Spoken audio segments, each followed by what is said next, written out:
The media and Democratic assault on the police continues. Democrats move to make Washington, D.C. a state, and Joe Biden prepares crippling sanctions against the American economy, banking on natural post-pandemic growth to save him. I'm Ben Shapiro. This is The Ben Shapiro Show.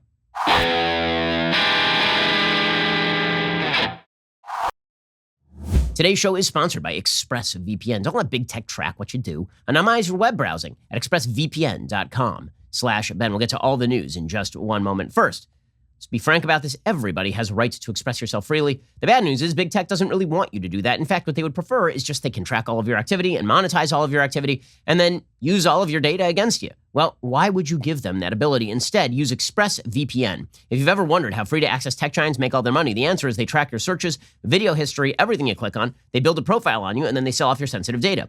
When you use the ExpressVPN app on your computer or phone, you anonymize much of your online presence by hiding your IP address. That makes your activity more difficult to trace and sell to advertisers. What's more, ExpressVPN encrypts 100% of your network data to protect you from eavesdroppers and cybercriminals. What I love most about this is how easy it is to use. Once it's on your phone or your computer, you click one button and now you are protected. It's super simple. Revoke big tech's right to your data today. Secure your internet with the VPN I trust. For online protection, visit expressvpn.com/Ben. That is expressvpn.com/Ben. Get 3 extra months free with my exclusive link. Go to expressvpn.com/Ben. Again, that's expressvpn.com/Ben. Alrighty, so for some odd reason, the Ma'Khia Bryant case continues to bubble in the media today. Now, this is a perfectly obvious case where the police did the right thing. I mean, 100% obvious, not 90% obvious, not 95% obvious, 100% obvious that Ma'Khia Bryant was wielding a knife and she was about to stab a girl and a police officer shot her. And because the media and because the Democrats and because the White House have all decided that the cops are bad, they are making this an issue. They're no longer pretending that this is about bad cops. They're no longer pretending this is about cops doing bad things. They're now pretty much coming out right up front and saying, even when cops do good things, they are bad because America is racist and the system is terrible.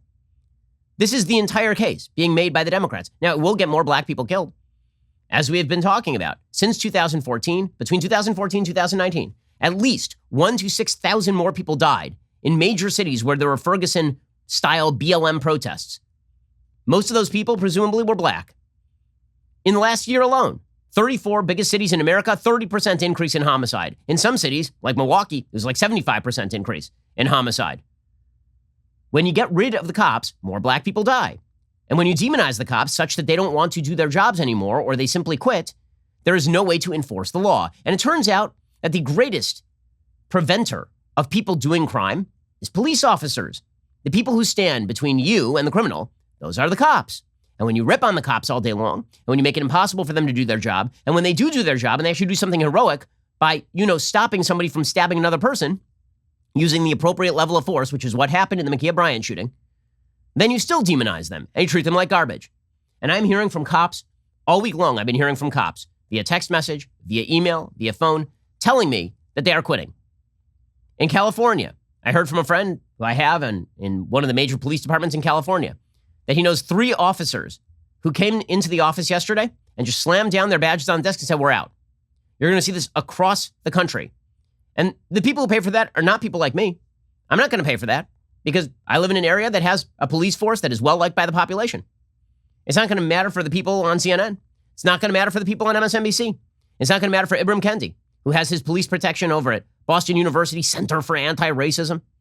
It's not going to matter at the Green Room, at any of these networks, or at the editorial page over at the New York Times, which has its own private security. Not going to matter for any of those folks. The people it's going to matter for are the people who live in these cities who are being conditioned by the media to believe that the cops are their enemy and are not going to have a cop to call when it comes time to call a cop because there's somebody running around the neighborhood with a gun shooting people. Okay, here's how the Washington Post is covering the Ma'Khia Bryant killing. The headline from the Washington Post, this is at the top of their page today. Ma'Khia Bryant's family remember her as loving, affectionate. She didn't even have a chance to live her life.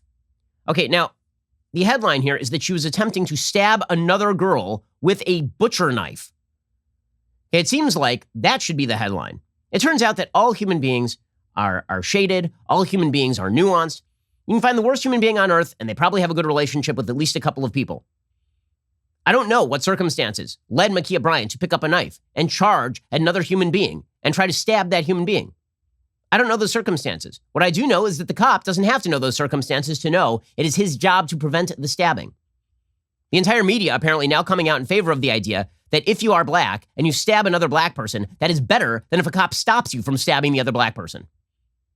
That is the way that the media treat all of these cases. And or they engage in the speculative fiction in which they, as police officers, would have magical Jack Bauer-like abilities.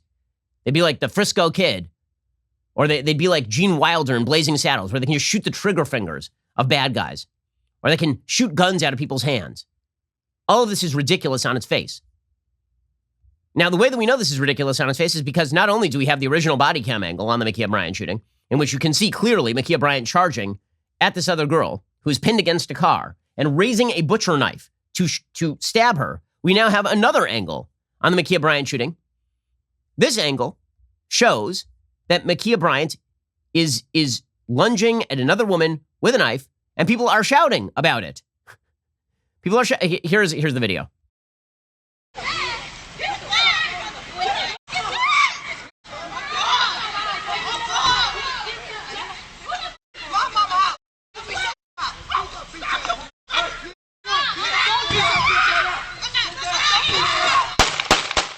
Okay, she's shouting that she's going to stab somebody. She yells, "I'm going to effing kill you," as the cop attempts to de-escalate. Like, what? Is there possibly better evidence that the cop did the right thing here? Okay, but according to the media, remember, the cop can do the right thing, and it doesn't matter because every bad thing in America that happens, if it happens to a black person, is an element of systemic racism. Right? Everything is attributable to the system because the goal here is not to make life better for people. The goal here is to tear down the systems. The same systems, by the way, that have provided for more freedom and more security in the past half century than black people have anywhere else on planet Earth. America is an incredible place for black people to live. It is better than virtually all other places on planet Earth. By polling data, America is one of the least racist countries on Earth. Black household income is higher in the United States than it is anywhere else on planet Earth. This notion that America is some sort of hellscape for black Americans compared with other countries on Earth is completely evidence-free. But that is the proposal, that all of America's institutions are terrible, and that every bad thing that happens to a black person, or for which a black person is responsible, is attributable generally to the system at large. As I talked about a little bit earlier this week, this is the soft bigotry of low expectations. It's not. It's just the hard bigotry of no expectations. In a free country where the law applies, black people apparently have no agency at all and are not to be held responsible for their actions in any way, which is why you end up with articles in the Washington Post talking about she didn't even have a chance to live her life. This is all about the system. Ma'Khia Bryant beams at her mother in a TikTok clip, then throws her arms around her neck. As Beyonce's Dance for You plays in the background, the team lip syncs the lyrics. "I'm going to take this time to show you how much you mean to me because you are all I need." It's an intimate moment between mother and daughter who are working hard to reunite after Bryant was placed in foster care, family members said. They had a close bond, said Don Bryant, a cousin of Ma'Khia's mother. Ma'Khia was just an all-around good person. On Tuesday, 16-year-old Bryant was fatally shot by a Columbus police officer responding to a call for help at her foster home in the city's southeast. Body camera footage released by police shows Bryant swinging what appears to be a knife at two people during an altercation outside the property before an officer arrives and fires 4 shots at her torso. On Thursday, family members struggled to make sense of the killing, at least the third fatal shooting by Columbus police this year. Okay, but how many of those were justified? Do we have the details on any of those? Because this one was a justified shoot. Don Bryant said he had a hard time recognizing the teen seen in the police video lunging at others. He doesn't condone any violence, but called the officer's decision to open fire disproportionate.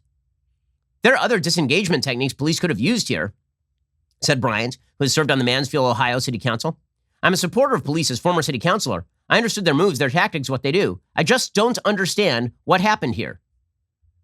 You don't understand what happened here? I mean, it seems pretty clear what happened here since it's, on tape from several different angles. The entire media coverage here is angled toward ignoring the actual circumstances of the case. Officials identified the officer who fired the shots as Nicholas Reardon and said he had been taken off street duty while the investigation proceeds. Reardon, 23, appears to be the son of a retired Columbus police sergeant named Ted Reardon, an Air Force veteran and longtime basic training instructor at the department's training academy. When Ted Reardon retired last year, the department posted a tribute video. Nicholas Reardon was a high school wrestler at Columbus's Bishop Watterson High School. The wrestling team's Twitter feed showed him posing with his dad as a senior in 2016. He joined the Columbus PD in December 2019. The shooting immediately ignited debate about whether deadly force was warranted. Okay, well, that debate ignited because the Biden administration jumped on this to suggest that the shooting was wrong, and again, emblematic of white systemic racism. But I'll tell you what it really was emblematic of, more than anything else. How many of these cases are parents really deeply involved with the people who end up shot by the police? Seriously, are we allowed to ask that question? Because we have on tape Ma'Khia Bryant's mother giving tearful interviews, but Ma'Khia Bryant was in a foster home when she attacked another girl with a knife. Where was Ma'Khia Bryant's mother then? Here's Ma'Khia Bryant's mother on CNN. My heart is really broken right now because I miss my baby, to be honest. I miss her already. And it's really hard for me. I haven't eaten. And I can't eat because I miss my baby. I had a beautiful baby. She was taken from me. Okay, your heart goes out for the mother. At the same time, where was mom? Ma'Khia Bryant was in a foster home. Where was mom? Adam Toledo was shot in Chicago. Again, a justified shooting. It was treated by the media as an unjustified shooting, the Adam Toledo shooting. Where were Adam Toledo's parents? Adam Toledo had been missing for 2 nights. He's a 13-year-old boy on the streets. He had joined the Latin Kings, which is a gang in Chicago. He just gotten a tattoo to that effect, and he was shooting weaponry at cars. Where were his parents? You want to talk about alleviating problems? Why don't we start with some of the roots of the problems rather than blaming the people who are charged with basically putting a Band-Aid on criminality by attempting to stop the criminals? But again, you can't talk about that, because if you talk about that, then it devolves to personal responsibility. And the left has suggested that black people have no agency in America. It is the hard bigotry of no expectations. If there is a bad situation, then we're just supposed to expect that there will be widespread riots. If there is a black girl who tries to stab another black girl with a knife, she has no responsibility for those actions. Nor do we care. Only if the cop shows up to stop it do we care, because that's emblematic of systemic racism. This is what Ibram Kendi says. It's Ibram Kendi, who is just a grifter and a race baiter and a person with terrible, awful, horrible ideas. He's a tyrant. Here he is on CNN with Breonna Keeler talking about how the cops should never have done this. When I look at that video, I ask myself, if that would have been a 16-year-old white girl in a wealthy suburban neighborhood, would the police officer have sought to disarm this girl? Would the police officer sought to talk her down? Would the police officer would have used lethal force? And it's hard for me to believe that would have happened. It's hard to me to believe that officer would not have responded differently for a different girl in a different community. Okay, we'll get to the details of what exactly he means by all of that, because it is wrong in about 7 different ways. But first, let's talk for a second about the fact that everything you have these days is personalized, right? Your drinks are personalized, your food is personalized, like everything is personalized to you, and that's great. But why wouldn't you personalize a thing that you spend so much of your time on, namely your mattress? Helix Sleep has a quiz. It takes just 2 minutes to complete, matches your body type and sleep preferences to the perfect mattress for you. With Helix, you're getting a mattress you know will be perfect for the way you sleep. Helix has several different mattress models to choose from. They have soft, medium, firm mattresses great for cooling you down if you sleep hot, even a Helix Plus mattress for plus-size folks. So if you're looking for a mattress, you take the quiz, you order the mattress you're matched to, the mattress comes right to your doorstep for free.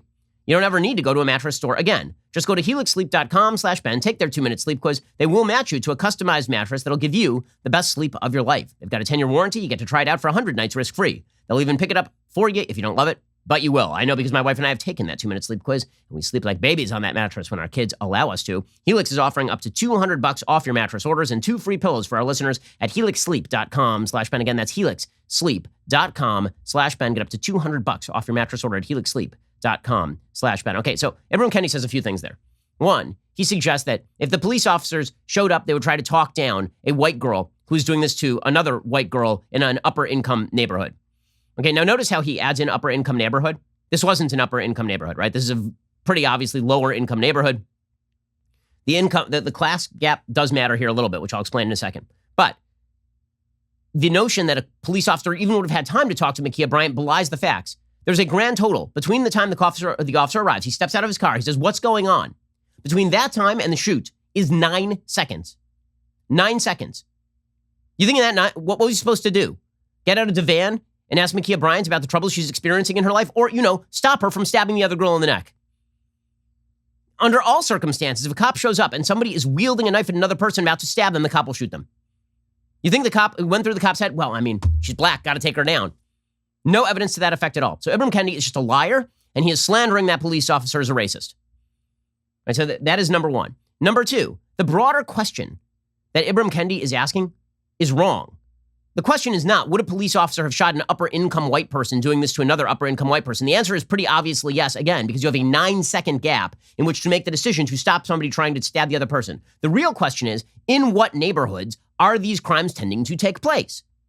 And what sort of cultural decisions have to be made to stop those crimes from taking place in the first place? Because the underlying lie that is being told is that everyone is equally likely to try to stab each other with a knife, and this is untrue.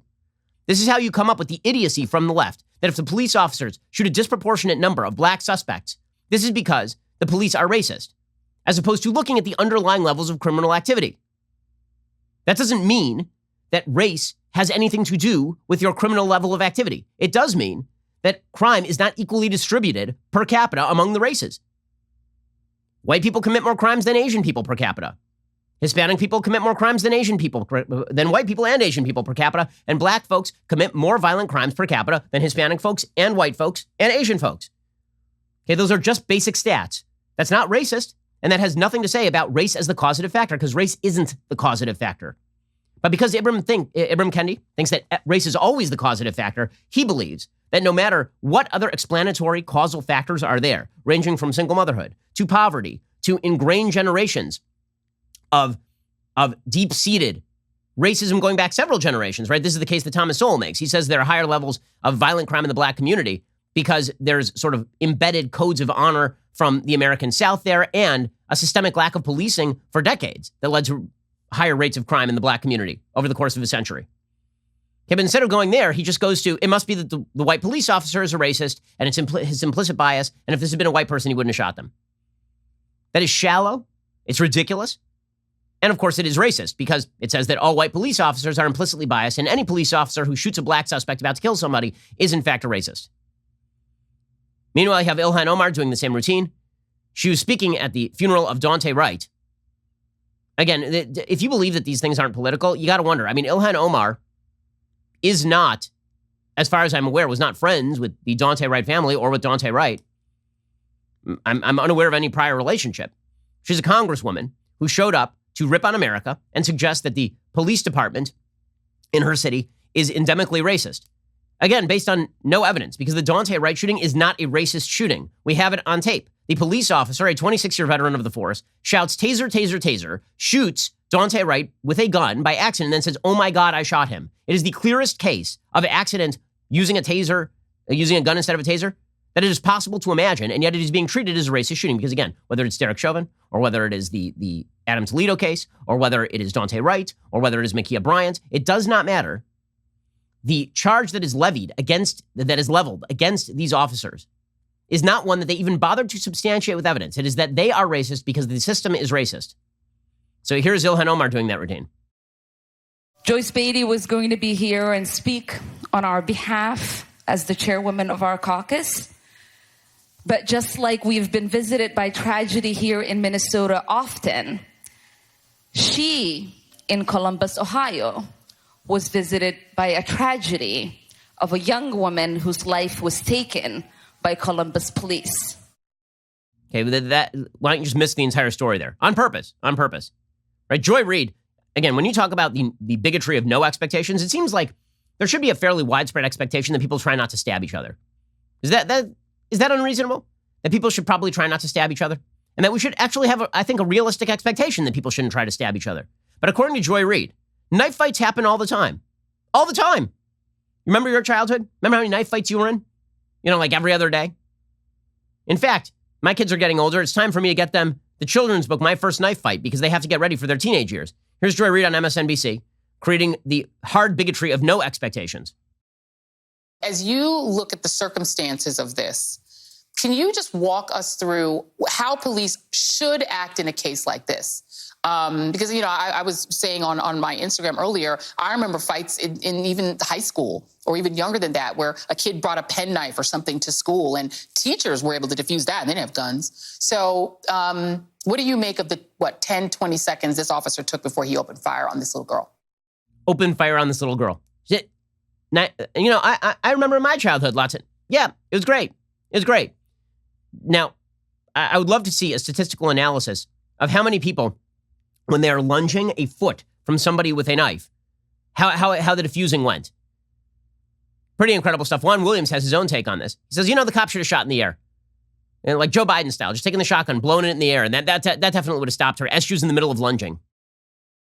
Well, I guess I would shoot the gun, not necessarily at somebody, but maybe shoot the gun and maybe, run at the person and try to disarm them. I don't know. I mean, so wait. You would shoot the gun in the air like a warning shot? Hopefully to distract or to try to stall or something so I could or my partner could get the knife away, I see is what I was saying. Well, I don't know. I mean, taking someone's life is pretty strong. I don't either. I don't either, Jesse. I mean, Jesse, policing is tough work. Juan Williams would have used his super speed, right? He would have used his super speed. Maybe like the Flash. He would have frozen time and he would have stopped Ma'Khia Bryant.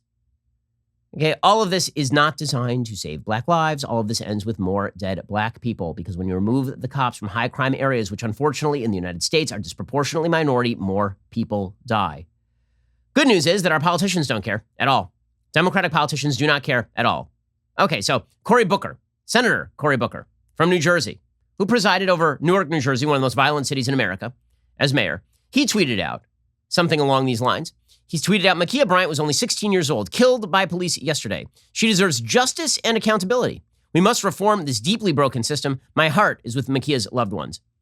Yes, definitely, let's prosecute the cop who's responsible for saving the other girl's life. By the way, the other girl came out yesterday and thanked the police officer for saving her life. Does not matter. And this is going to generate all sorts of anti-police activity. You can prepare for it.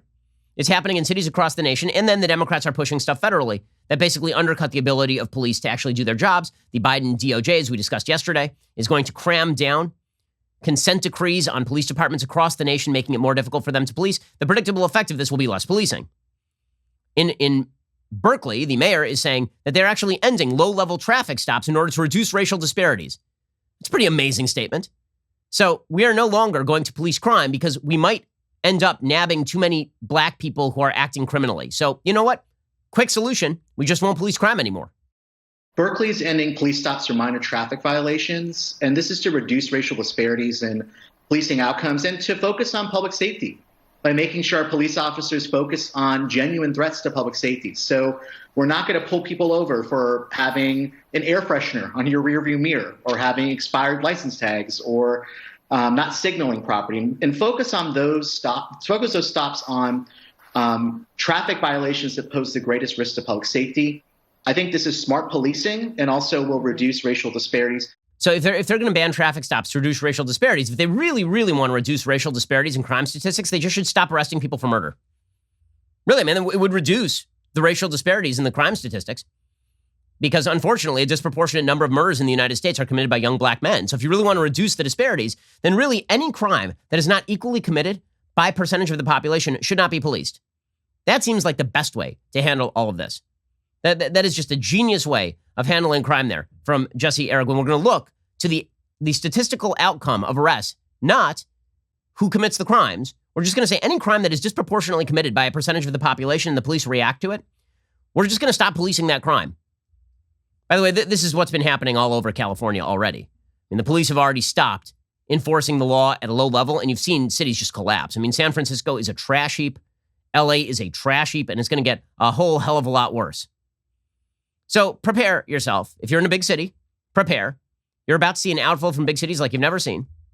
And honest to God, if Republicans are stupid enough to go along with the Democratic agenda, their anti-police agenda that will end with more dead black people particularly, I can't think of anything more systemically racist I can think of two things that are very systemically racist that are being pushed by the media and the Democrats. One is the bigotry of no expectations, right? Which is that black people can't be expected not to commit crimes. Therefore, we will stop policing for crimes and blame the cops.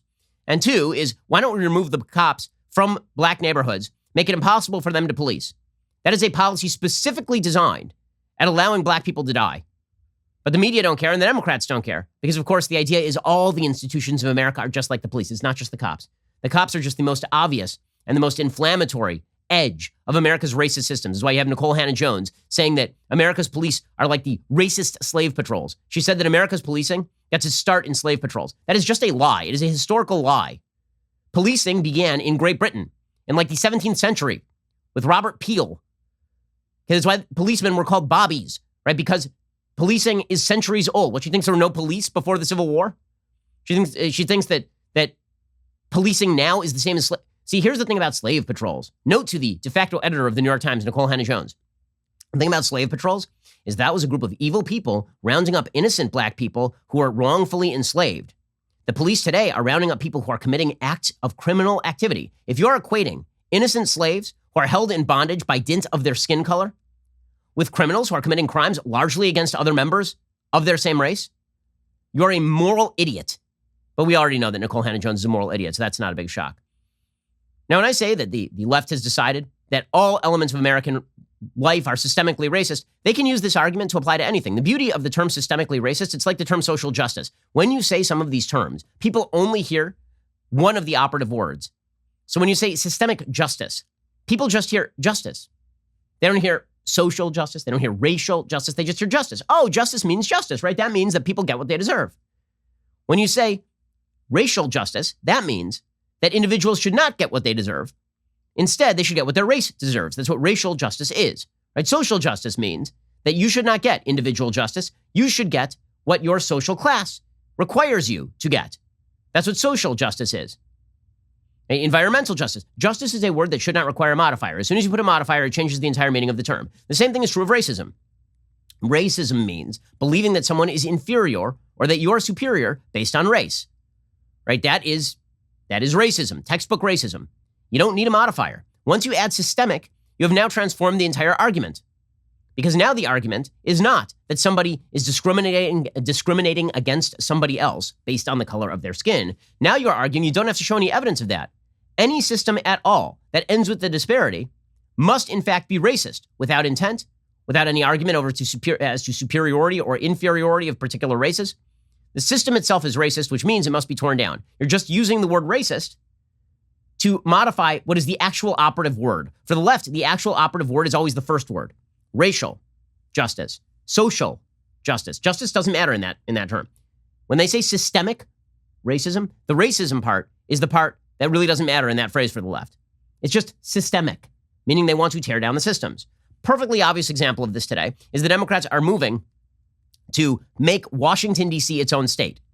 Now, in a second, I'll explain how they're legally doing this, because normally you would think, okay, well, if you want to make Washington, D.C. its own state, you actually have to alter the Constitution of the United States, since it is an actual express provision in the Constitution of the United States that there be an independent district for the federal government to be seated so that states cannot control the federal government, right? We've talked about this. It's in the Federalist Papers. It's in the Constitution. Normally, that would require a constitutional amendment. Democrats feel they have found a way around this, and they're going to shout that you are racist if you oppose them. I'll explain how ridiculous this is in just one moment. First, I got to tell you about the best office chair on planet Earth. I mean, this thing is just spectacular. I'm talking about the X chair. Okay, the X chair is just unbelievably good. The secret is not only their patented dynamic variable lumbar support, which offers unbelievable lumbar support to your lower back. Now, thanks to XHMT technology, you can also get heat and massage therapy while you're sitting at your desk. I mean, this thing is like sitting in heaven. Instead of your old, uncomfortable office chair, that piece of crap, now you can look forward to spending hours sitting in the ultimate therapeutic massager. The XHMT delivers heat and massage technology right to your core, helping increase blood flow, muscle recovery, and energy, all perks that make working from home or the office an absolute joy. Okay, so I don't just have the X chair. I had members of the office try the X chair. They're like begging me to buy X chairs for them. We actually had this conversation before the show today. It's that good. X Chair is on sale now for $100 off. Go to xchairshapiro.com right now. That's the letter X, Chair, Shapiro, my name.com, or call 1-844-4XChair. X Chair has a 30-day guarantee of complete comfort. You can finance your purchase for as little as $30 a month. Go to xchairshapiro.com right now. Use code XWheels for free X-Wheel blade casters. xchairshapiro.com. Go check it out. Best chair in history. The X Chair, xchairshapiro.com right now. Alrighty, in just a second, we'll get to the Democrats using the systemic racism argument to explain why they should just be able to willy-nilly add 2 Democratic senators. First, it's time to jump in the ring, catch the latest episode of Candace. It's tonight, 9 p.m. Eastern, 8 p.m. Central, only on dailywire.com. Candace is fired up and ready to go about the events of this week. She's got a lot to say, as you would expect. To get the full, uncensored version of her words, you have to become a Daily Wire member. Join in time to catch tonight's live stream. Get 25% off a new membership with code Candace at dailywire.com/subscribe. And that's not all. Candace is also joined by another Ultimate Fighter guest, Dana White, president of the UFC. Dana's awesome. You're going to love it. Subscribe now. Stream Candace tonight, 9 p.m. Eastern, 8 p.m. Central, only on Daily Wire. Get 25% off a new membership with code Candace at dailywire.com/subscribe. And make sure you grab the audio podcast on Apple, Spotify, or whatever your platform of choice may be. Also, we know you're craving what the mainstream media won't give you, the truth. So head on over to Apple Podcasts, Spotify, subscribe to Candace today. Be sure to leave a 5-star review if you like what you hear. Also, again, I'm very excited to announce this weekend features a new episode of the Sunday Special. It features an incredible guest, Dave Portnoy, founder and El Presidente of Barstool Sports. Here is a sneak peek. I'll talk to anybody. If you have a problem with me, I'll talk to you anytime, any place, anywhere. You can bring 100 people and I'll debate you by myself. Now, are there jokes I've made that I wish I didn't and are perceived differently now?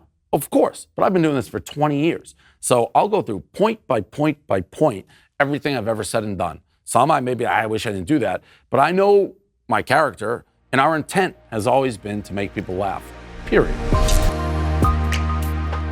All right, you're going to want to check it out. Dave Portnoy, I mean, he is a live wire. He's got a lot to say, and that dude runs a massive business, which just shows you it's a new type of CEO out there. Go check it out this Sunday, dailywire.com, or on my YouTube channel, Ben Shapiro. Daily Wire members get access to the special bonus content. There's a lot of it from Sunday special episodes. Don't miss out. Join Daily Wire today. You're listening to the largest, fastest growing conservative podcast and radio show in the nation.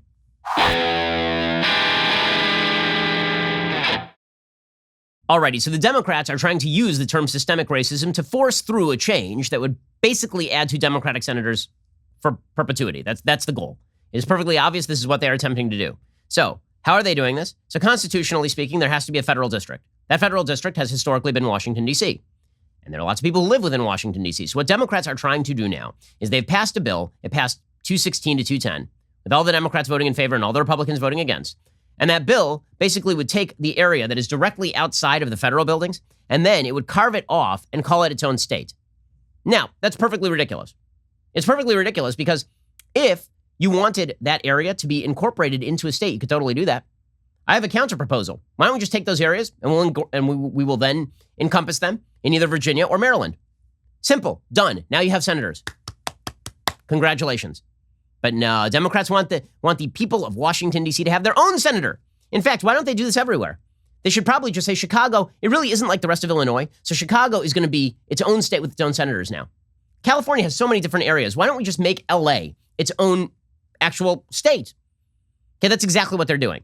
They're basically saying, okay, we don't have to change the Constitution so long as we leave these federal buildings in their own federal district. But all the people who are living in that surrounding area, who've been living there for, generations, all of those people are now going to have their own state as opposed to being encompassed in Maryland or Virginia.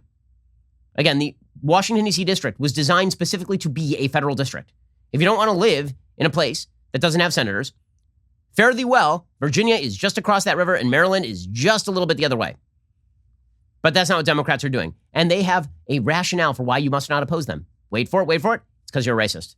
Did you see that one coming? You didn't see it coming, did you?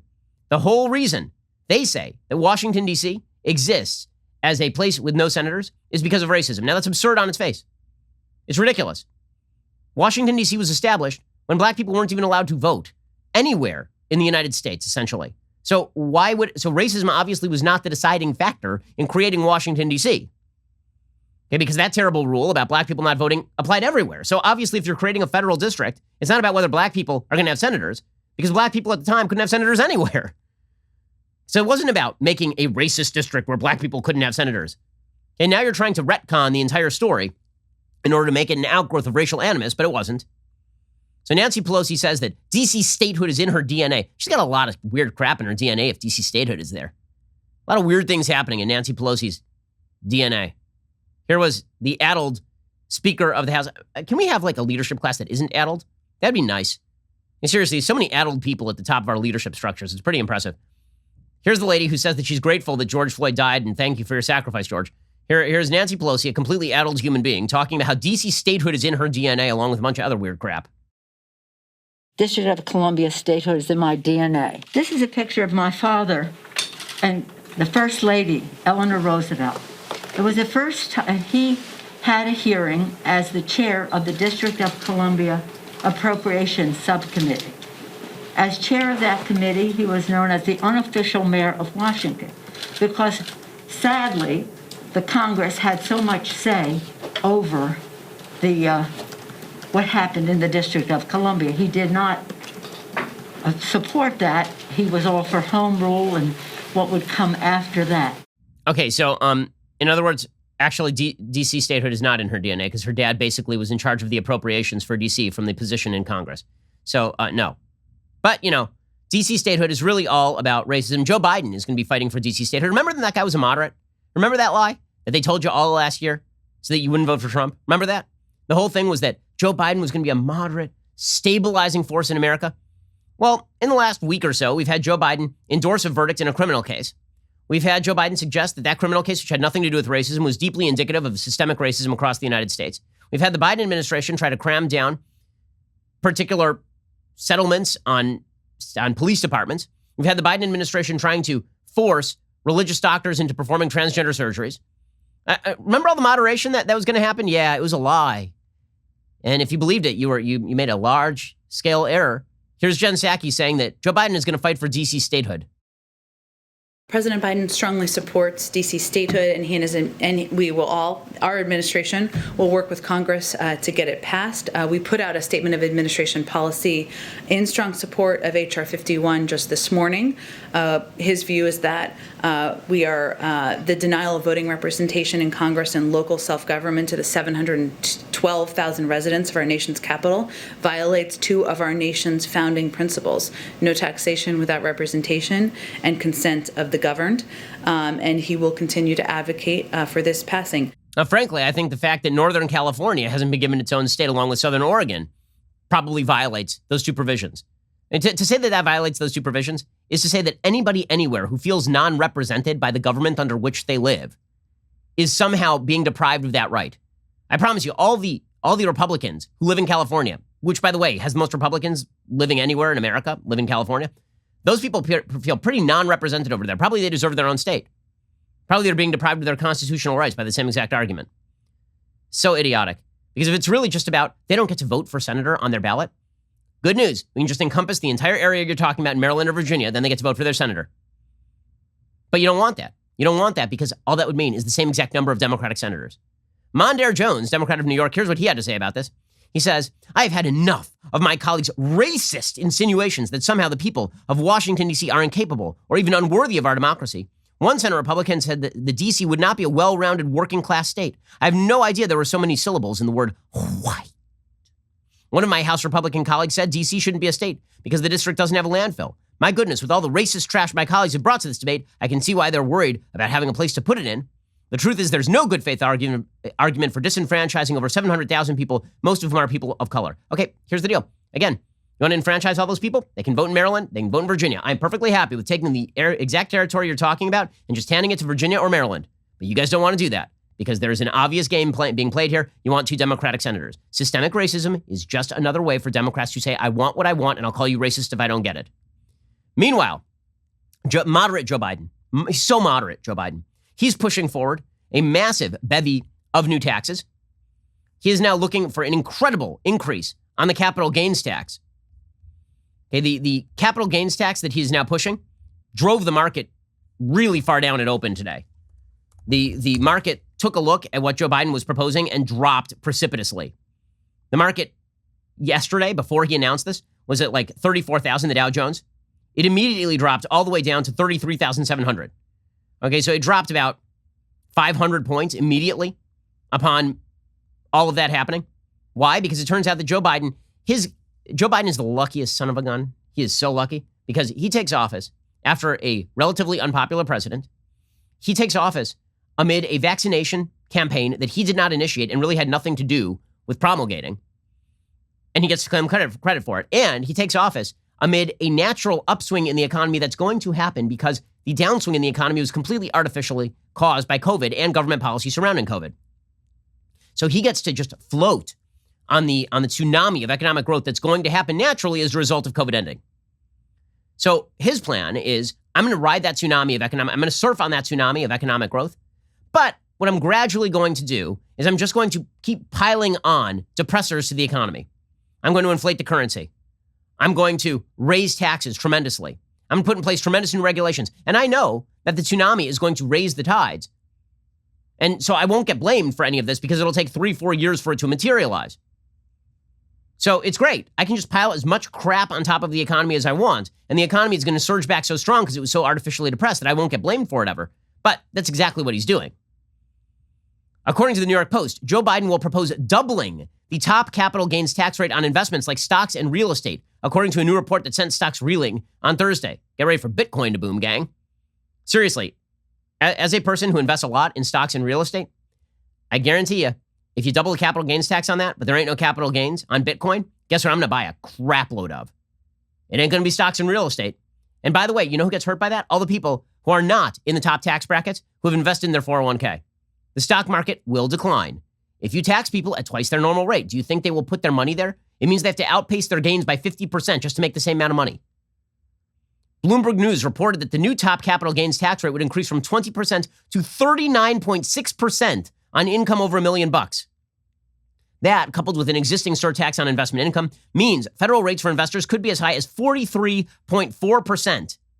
For $1 million earners in high-tax states who are heavily and well overrepresented in the stock market, rates on capital gains tax could wind up higher than 50%. For New Yorkers, the capital gains tax rate could be as high as 52.2%. For Californians, it could be 57%. The leak of the plan prompted investors to unload stocks on Thursday. The DJIA lost nearly 1% of its value. The idea may be included in Biden's $2 trillion infrastructure bill because wrecking the stock market is infrastructure. Everything's infrastructure. That piece of wood I bought from Home Depot yesterday, that's infrastructure. The infrastructure plan was expected to include capital gains tax hikes, so they roughly match tax rates for ordinary income. The details were not included in initial White House blueprints for the sprawling package. I wonder why. Because if they had been, all of the financial gurus who've been backing Biden's plan, maybe they wouldn't have been quite so sanguine. It turns out all the corporate idiots who've been backing Joe Biden's moronic economic plans, they would have been like, oh, you mean our stock's going to decline by 35%? Yeah, not super into it. Conservative advocates previously argued for capital gains taxes to be lowered by pegging gains to value and to inflation, saying doing so could unleash a real estate boom by lessening the cost of large financial transactions. Donald Trump said he didn't want to do that because it would disproportionately benefit the wealthy. So, great. Joe Biden is going to wreck the S&P 500. He's going to wreck the stock market. And this notion, by the way, that only rich people are invested in the stock market is a lie. Disproportionately, rich people are invested in the stock market. But more than 50% of Americans hold stocks. And if you have a 401k, you're in the stock market too. And guess who your 401k's gains are largely dependent on people who are in that top tax bracket investing in the stock market. Those are the market makers. Right? Large institutions, hedge funds, and large investors. Those are the market makers, not the guy who's on his phone with his broker investing 10 grand. That guy's not the market maker. And so these are ruinous taxes. Joe Biden is pushing those. Not only that, Joe Biden is going to pile on huge environmental regulations. According to the New York Times, Joe Biden wants to slash emissions. The New York Times says success would mean a very different America. Yeah, no kidding. Experts say the success would require rapid, sweeping changes to virtually every corner of the nation's economy, transforming the way Americans drive to work, heat their homes, and operate their factories. In several recent studies, researchers have explored what a future America might look like if it wants to achieve Biden's new climate goal, cutting the nation's planet-warming emissions at least 50%. More than half of new cars and SUVs sold to dealerships would need to be powered by electricity. Nearly all coal-fired power plants would need to be shut down. Forests would need to expand. The number of wind turbines and solar panels could quadruple. It's an enormous challenge, say these experts. And by the way, it would, of course, trigger massive blowback because it turns out that you want to radically increase the cost of living. So this is Joe Biden's plan. He's going to completely rejigger American life, and he will call you systemically racist if you don't go along with him. Life gets worse, but the Democrats approach their utopian goals. That pretty much sums up their entire program at this point. Man, if Republicans can't push back on this, I don't know what the hell they're doing in life. Alrighty, We'll be back here later today with an additional hour of content. First, you can't forget to end your week by checking out The Andrew Klavan Show. Drew's show is every Friday. He's got an exciting evening planned for you. Head on over to dailywire.com this evening at 7 p.m. Eastern. Tune in. I'm Ben Shapiro. This is The Ben Shapiro Show.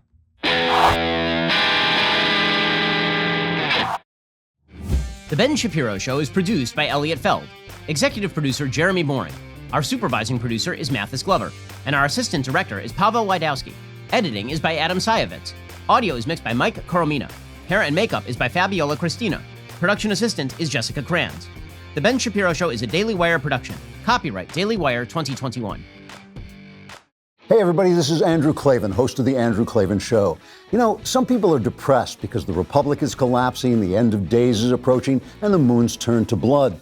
But on The Andrew Klavan Show, that's where the fun just gets started. So come on over to The Andrew Klavan Show and laugh your way through the fall of the Republic with me, Andrew Klavan.